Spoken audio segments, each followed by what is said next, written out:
বহুত বড় বড় অফিসাররা আদর্শে পাশে অফিসে পড়ে আমাদের জায়গা আমরা কিছু বলি নাই। সেনাবাহিনীর সাথে জামায়াত ইসলামীর এই এমপি প্রার্থীর এই ধরনের ঔদ্ধত্যপূর্ণ আচরণ নিয়ে ঢাকার 17 আসনের জামায়াতের প্রার্থী ডক্টর খালিদুজ্জামানের সাথে সেনা সদস্যদের বাগবিতণ্ডার ঘটনায় তোলপাড় নেট দুনিয়া। যদিও এই ঘটনার জন্য ক্ষমা চেয়েছেন জামায়াতের ওই প্রার্থী, কিন্তু প্রশ্ন উঠছে, চাইলেই কি যে কেউ গানম্যান সহ ক্যান্টনমেন্ট এলাকায় প্রবেশ করতে পারে? সেনাপ্রধানের নেতৃত্বে এক বিরল দৃশ্য, সেনাবাহিনীর অ্যাকশন শুরু হয়ে গেছে। সেনাবাহিনীর একটা গেটে যায় তিনি এত ক্ষেপে যাবেন, এটা আমি বাই করি নাই। এখানে এটার পেছনে আরও অনেক কিছু আছে, কিন্তু প্রশ্নটা বা বিতর্কটা ওইটা নিয়ে না যে উনি কতটুকু রেগেছেন, সেনাবাহিনীর অফিসার কতটুকু রেগেছেন, ওইটা না। প্রশ্নটা হচ্ছে সেনাবাহিনীর একটা স্পর্শকাতর একটা বাহিনীর আপনার বডি ক্যামের ভিডিও ফুটেজ বাইরে আসলো কিভাবে? ক্যান্টনমেন্টে অস্ত্র নিয়ে ঢোকার সময় খালিদুজ্জামান এবং সেনাবাহিনীর মধ্যে যে একটা বাকবিতণ্ডা হয়েছিল, সেইটা নিয়ে এবার মুখ খুলেছে সাংবাদিক ইলিয়াস ভাই। অনেকদিন পর সাংবাদিক ইলিয়াস ভাইয়ের ভিডিও আপনাদের সাথে শেয়ার করতে চাচ্ছি। তিনি কি বলছেন? অনেকেই তো তাকে দেশপ্রেমিক হিসেবে চেনেন। দর্শক মণ্ডলী, এই যে খালিদুজ্জামান জামাতের এই নেতা, তিনি কি আসলে কাজটা ঠিক করেছেন কিনা, এবং সেনাবাহিনী তারা যে ধৈর্যের সহিত তার সাথে কথা বলেছে, সেটাও তারা প্রশংসনীয় কাজ করেছে কিনা, এই নিয়ে কিন্তু তোলপাড় পুরা বাংলাদেশ, এবং ভিডিওটা রীতিমতো সামাজিক যোগাযোগ মাধ্যমে ভাইরাল হয়েছে। এবং এই বিষয়গুলো নিয়ে কিন্তু কথা বলেছে আমাদের সেনাপ্রধান জেনারেল ওয়াকুরুজ্জামান। অবশ্যই সেনাবাহিনীকে স্যালুট জানাই, সম্মান করি, এবং বাংলাদেশ সেনাবাহিনী বাংলাদেশের উন্নয়নের ক্ষেত্রে অনেক কিছু করেছে। তবে এইখানে কিছু কিন্তু ঘাপলাও আছে, ডারমে কুচ কালা হ্যায়, সেইটার কিছু ব্যাখ্যা দিয়েছে আমাদের সাংবাদিক ইলিয়াস ভাই। চলেন এই বিষয়টা আজকে আমরা প্রকাশ করব, খোলাসা করব, সর্বশেষ সেটার পরিস্থিতি কি, কোথায় গিয়ে দাঁড়ালো। কোনো একজন অফিসার কিংবা সৈনিক কোনো একজনের সাথে ঢাকা 17 আসনের যিনি দাঁড়িপাল্লার প্রার্থী ডক্টর খালিদুজ্জামান ভাই, তো খালিদ ভাই সেখানে খুব আক্রমণাত্মক কথাবার্তা বলেছেন। আমরা সেখান থেকেই শুরুটা দেখেছি। এর পেছনে কি হয়েছে না হয়েছে আমরা কিছু জানি না। আমি খালিদ ভাইয়ের সাথে আমার ব্যক্তিগতভাবে দেখা হয়েছে, কথা হয়েছে। আমার কাছে যেটা মনে হয়েছে যে এই লোকটাকে চাইলেও খেপানো খুব কঠিন, এরকম টাইপের খুব ঠান্ডা মেজাজের একজন মানুষ। তিনি হঠাৎ করে সেনাবাহিনীর একটা গেটে যায় তিনি এত ক্ষেপে যাবেন, এটা আমি বাই করি নাই। এখানে এটার পেছনে আরও অনেক কিছু আছে, কিন্তু প্রশ্নটা বা বিতর্কটা ওইটা নিয়ে না যে উনি কতটুকু রেগেছেন, সেনাবাহিনীর অফিসার কতটুকু রেগেছেন, ওইটা না। প্রশ্নটা হচ্ছে সেনাবাহিনীর একটা স্পর্শকাতর একটা বাহিনীর আপনার বডি ক্যামের ভিডিও ফুটেজ বাইরে আসলো কিভাবে? আমি গতকালকে আমার পেজে জুলকারনাইন স্যার ওনার পেজের একটা ভিডিও আমি আমার পেজে শেয়ার দিয়েছিলাম। আমি জানি না এটা প্রথমে কে করেছেন, প্রথমে কে আপলোড দিয়েছেন আমি জানি না, কাকে প্রথমে দিয়েছে। এটা যদি সেনাবাহিনী মনে করে দেশের স্বার্থে বা কোনো কারণে এটা প্রকাশ করা দরকার, প্রচার করা দরকার, সেক্ষেত্রে সেনাবাহিনীর উচিত ছিল ISPR থেকে এটা করা, মিডিয়াকে ডেকে তাদেরকে দিয়ে দেওয়া, অথবা সেনাবাহিনীর নিজস্ব ফেসবুক পেজ আছে, ইউটিউব চ্যানেল আছে, সেখানে এটা আপলোড দেওয়া।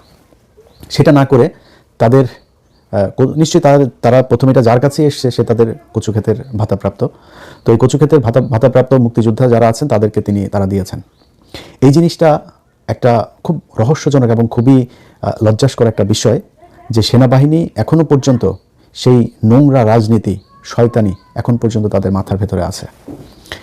এই কারণে আমি আজকে মনে করলাম, তারপরে আরও কিছু বিষয় আছে যে বিষয়গুলো এখনও বলার সময় আসে না। আমি বিভিন্ন মাধ্যমে শুনছি, আমাকে গত 3-4 দিন আগে একজন ঢাকারই একজন ক্যান্ডিডেট ফোন করে বললেন যে তিনার যারা কর্মী আছেন এইসব কর্মীদেরকে একটা বিশেষ সেনাবাহিনীর একটা শাখা থেকে, আপনার সেনাবাহিনী নিয়ন্ত্রিত একটা গোয়েন্দা সংস্থা, সেটা থেকে আপনার নাম চেয়েছে, তাদের নাম সংগ্রহ করছে। তো কেন নাম সংগ্রহ করছে আমরা জানি না। যদি এরকম কিছু থাকে যে বিশেষ হবে, অভিযান হবে, সেই অভিযানে আমি কিন্তু কোনো রাজনৈতিক দলের নাম বলি নাই। কোনো একটা রাজনৈতিক দলকে তারা মাঠে যাতে তারা কাজ করতে না পারে এই জন্য তাদের লোকজনকে ধরপাকড় হবে বা কোনো দলকে সুবিধা দেবে। গত 1.5 বছরে চিহ্নিত কারা কারা চাঁদাবাজি করেছে, কারা সন্ত্রাসী কার্যকলাপ করছে, এখনও করছে, তারা চিহ্নিত, তাদেরকে ধরেন। সেটা যদি জামাতের আমির হয়, জামাতের আমিরকেও ধরেন, কোনো সমস্যা নেই। যদি বিএনপির বিশাল বড় নেতা হয় তারও ধরেন, ওইটা ঠিক আছে। কিন্তু বিশেষ কোনো উদ্দেশ্যে আমি গতকালকের এই ভিডিওটার পিছনে অনেক বড় ধরনের একটা কনস্পাইরেসি আপনার লক্ষ্য করছে। আমার সন্দেহ হচ্ছে যে তারা কিছু একটা হাসিল করার জন্য এই কাজটা করেছে। আদারওয়াইজ সেনাবাহিনীর আমি যেটা শুনলাম এই ভিডিওটা গত আরও প্রায় মাসখানেক আগের, অনেকদিন আগে। তো সেই ভিডিওর হঠাৎ করে এসে তারপরে সেনাবাহিনী ছাড়বে এবং সেনাবাহিনীর বডি ক্যামের ফুটেজ তো আর যেখানে সেখানে পড়ে থাকে না, তাই না? এটা যে সে চাইলো আর বের হয়ে গেল, এরকম তো হতে পারে না। তারা সুনির্দিষ্ট সুপরিকল্পিতভাবে তারা এটা প্রচার করেছে। কেন করেছে সেটা আমরা জানি না। এইটার প্রেক্ষিতে সেনাবাহিনীকে আজকে কিছু কথা বলতে চাই। দেখেন সেনাবাহিনীর ভাইরা, আপনাদের একটা বিষয় বলে রাখি, আপনারা এই দেশের অনেক সম্মানের একটা জায়গায়, আপনাদের এই দেশের প্রয়োজন আপনাদের মানে এটা অপরিসীম, এটার কোনো শেষ নেই। মানে আপনারা ছাড়া এই দেশের সার্বভৌমত্ব টিকে থাকবে না, সম্ভব না এটা। আপনাদের জাউরামির কারণেই গেল 15 বছর এই দেশের সার্বভৌমত্ব ছিল না। আপনি নিজের সম্মান চাবেন আর শয়তানি করবেন, দুইটা একসাথে আপনি পাবেন না। হ্যাঁ, এটা আপনারা অনেক আগে থেকেই করেছেন। 111 থেকে আপনারা জাউরামি শুরু করেছেন। 111-এ আপনাদের সেনাবাহিনীর যেসব অফিসারদের সন্তানদেরকে বলতে চাই, বাবা তোমাদের বাবা যদি নাকি তোমার বাবার যে বেতন, সেই বেতনের চাইতে যদি বেশি সম্পত্তি তোমার ঘরে থেকে থাকে, তাহলে বুঝবা তোমার বাবা চুরি করেছে। যারা 111-এ ব্যবসায়ীদেরকে ডেকে ডেকে নিয়ে তারপরে তাদের কাছ থেকে চাঁদাবাজি করেছে, এত ভাব মারার কিছু নাই। আপনারা গত 15 বছরে আপনাদের সেনাবাহিনীর অফিসারদের বউ, আপনার সেনাবাহিনীর অফিসার মেয়ে, মা, সন্তান, তাদেরকে ধর্ষণ করিয়েছেন ইন্ডিয়ান গোয়েন্দা সংস্থার লোকজনকে দিয়ে। কোথায়? এই পিলখানায়। শুধু আপনি ধর্ষণ করাই শেষ না, আপনি ধর্ষণ করানোর পরে যেই সেনাবাহিনীর অফিসাররা এটার বিচার চেয়েছে তাদেরকে আপনারা গুম করেছেন, তাদেরকে গ্রেনেড হামলা মামলায় আসামি করেছেন, জোর করে চাকরিচ্যুত করেছেন, নির্যাতন করেছেন, দেশ ত্যাগে বাধ্য করেছেন। এটা আপনারা করেছেন, বিচারটা করতে দেন নাই। এরপরে কি করেছেন? সেই বিচারের পুরো অপরাধের দায় বিডিআরের উপরে চাপায় বিডিআরের নিরীহ মানুষগুলোর উপরে নির্মম নির্যাতন চালিয়েছেন। এটা সভ্য কোনো সমাজে, নিকট অতীতের কোনো পৃথিবীতে আজ পর্যন্ত এটা ঘটে নাই। মানুষকে জিজ্ঞাসাবাদের নামে 30 দিন 40 দিন আপনারা আটকে রেখে তাদেরকে নির্যাতন করে হত্যা করেছেন। জেলখানায় যে বিডিআর সদস্যরা গিয়েছে, যারা বের হয়েছে, তাদের অনেকের আমাকে ভিডিও কল করে দেখিয়েছে এই কোমরের মধ্যে, এই রানের মধ্যে ড্রিল মেশিন এই দিক দিয়ে ঢুকিয়েছেন, ওই দিক দিয়ে ড্রিল মেশিন বের করেছেন। সেই দাগ, সেই ক্ষত নিয়ে তারা এখনো পর্যন্ত অনেকে জেলখানায় আছে। ক্যান্সারের রোগী, মা মারা গিয়েছে, বাবা মারা গিয়েছে। আজকে আওয়ামী লীগের একজনের এই আপনার স্ত্রী মারা যাওয়ার পরে সন্তানকে নিয়ে খুবই খারাপ জিনিস। এটা খুবই মানে কি বলবো, যে একটা মানে কষ্টের একটা চিত্র, যে একজন মা তার সন্তানকে নিয়ে তারপর সুইসাইড করেছে। কিন্তু আপনি কি জানেন, এই ছেলে এই নারীকে ছাড়া তার আরও 2-3টা বউ ছিল। এই নারীর কাছে সে আসতো না, এই নারীর সাথে তার সম্পর্ক এমনিতেই ছিল না। তার পরিবারের লোকজন ওই মেয়েকে করতো, নির্যাতন করতো। সেই নারী মারা গিয়েছে এই পারিবারিক সমস্যার কারণে।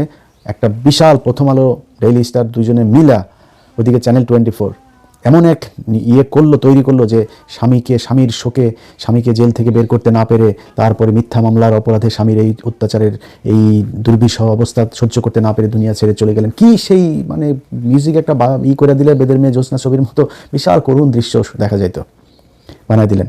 কিন্তু এই যে বিডিআররা এখনো পর্যন্ত যে জেলখানায় পড়ছে, এখন পর্যন্ত প্রায় 450 আলেম জেলখানার ভিতরে কোনো অপরাধ ছাড়া, তারা বাপ মার মারা যাওয়ার পরে তাদের প্যারোলে যাইতে দেওয়া হয় না অনেককে। সেটা নিয়ে নিউজ করেন নাই তো? কি অপরাধ তাদের? এটা আপনারা করেছেন। আপনাদের নিজেদের অফিসার নিজেরা নিজেদের ক্যান্টনমেন্টের ভিতরে লুকিয়ে গুম করে রেখেছেন। আপনারা পাহারা দিয়ে 2018 সালে একটা রাতের ভোটে নির্বাচন করিয়েছেন, 2014 সালে করেছেন ভোটারহীন নির্বাচন, 2024 সালে করিয়েছেন ড্যামি নির্বাচন। এগুলো আপনারা করেছেন। আপনারা রাস্তাঘাট, ব্রিজ, কালভার্ট এগুলো করতে গিয়ে চুরি, বাটপারি যা আছে সব কিছুই সেনাবাহিনী করেছে। এখন আপনারা তারপরে সম্মান চান, আপনাদেরকে সম্মান করতে হবে। সমস্যাটা কি হয়েছে শুনেন। এই খালিদুজ্জামান ভাই ভিডিও নিয়ে এক মেজর, রিটায়ার্ড, তিনি মেজর না ক্যাপ্টেন না কি যেন একজন সেনা কর্মকর্তা আর কি, তিনি এক ভিডিও বানিয়েছেন। আমি আর পিনাকি ভট্টাচার্য আমাদের কারণে সেনাবাহিনীকে নিয়ে খালিদুজ্জামান এরকম কথা বলার সাহস পেয়েছে। খালিদুজ্জামান একা না, বাংলাদেশের বহু মানুষ এইভাবে কথা বলবে। এটা ইলিয়াস পিনাকির কারণে কিনা ওই চিন্তা না করে আপনারা অপকর্ম করেন কিনা সেই চিন্তা করেন। আপনারা চান হচ্ছে কি জাউরামি যত ধরনের আছে সব করবেন, কিন্তু কেউ কিছু বলতে পারবে না। সেদিন গুজার গায়া, ওই দিন আর বাংলাদেশে ফেরত আসবে না। জাউরামি করবেন, বের হয়ে যাবে। আমি থাকবো না, আরেকজন থাকবে, কেউ না কেউ থাকবে, বলে ফেলবে। এবং এগুলো আপনাদেরকে শুনতে হবে। খালিদুজ্জামান ভাই বলেছে যে আপনারা দেশের 12টা বাজিয়েছেন, তার দেশের 12টা আপনারা বাঁচিয়েছেন। এটা সত্যি কথা, এটা অস্বীকার করার কিছু নাই। একজন পুলিশের সন্তান যদি নাকি কেউ দেখে, মনে করেন পুলিশের যদি অস্বাভাবিক সম্পদ দেখে, পুলিশের ছেলে মনে করেন R1 নিয়ে ঘুরছে, BMW নিয়ে ঘুরছে, চোখ বন্ধ করে বলে দেবে ওর বাপের হয়তো অন্য পারিবারিক ব্যবসা থাকতে পারে, বাপের ভাইয়ের ব্যবসা থাকতে পারে, নিজের পৈতৃক সম্পত্তি থাকতে পারে, কিছু না, পুলিশের ছেলে শালা ঘুষখোরের পোলা, বলে ফেলবে।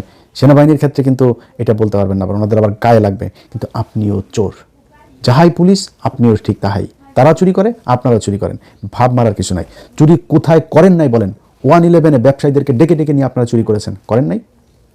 আপনারা এই যে কি বলে এই ওই যে কন্ট্রাক্টারি করেন, যে এই যে কন্ট্রাক্টারি টাকা পয়সা যেগুলো কিনা করেন আপনারা, এটার হিসাব পুরোপুরি হিসাব দিতে পারবেন আপনারা? পারবেন না। সেখানে যারা যারা আছেন কী পরিমাণে টাকা পয়সা মালিক হয়েছেন এটা আপনারা নিজেরাই জানেন। তারপরে বাংলাদেশের বিভিন্ন জায়গায় মানে ওনারা তো সৎ মানুষ, ওনারা কোনো আকাম কুকাম করেন না। এই জন্য ওনাদেরকে বাংলাদেশের বিভিন্ন জায়গায় মন্ত্রণালয়, কর্পোরেশন, অধিদপ্তর, পরিদপ্তর সব জায়গার উপরের চেয়ারটা ওনাদের। ওনারা ওইটা ডিজি নাই চেয়ারম্যান, কোনো না কোনো এক ইয়ের মধ্যে তারা প্রশাসক হয়ে তারপর বসে আছে। যত জাউরামি সবই সেনাবাহিনী করে।